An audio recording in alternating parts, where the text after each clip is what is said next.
When you see around the globe the maldistribution of wealth, the desperate plight of millions of people in underdeveloped countries, when you see so few haves and so many have-nots, when you see the greed and the concentration of power within, did you ever have a moment of doubt about capitalism and whether greed's a good idea to run on? Well, first of all, tell me, is there some society you know that doesn't run on greed? You think Russia doesn't run on greed? You think China doesn't run on greed? What is greed? Of course, none of us are greedy. It's only the other fellow who's greedy.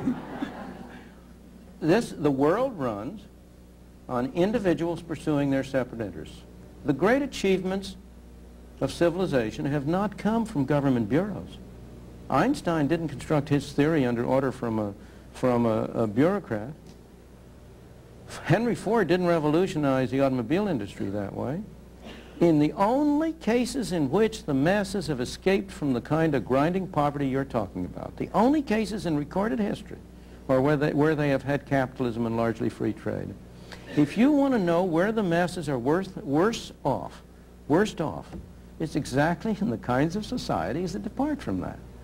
So that the record of history is absolutely crystal clear, that there is no alternative way so far discovered of improving the lot of the ordinary people that can hold a candle to the productive activities that are unleashed by a free enterprise system. But it seems to reward not virtue as much as ability to manipulate the system. And what does reward virtue? You think a communist commissar rewards virtue?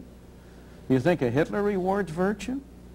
You think, excuse me, if you'll pardon me, do you think American presidents reward virtue?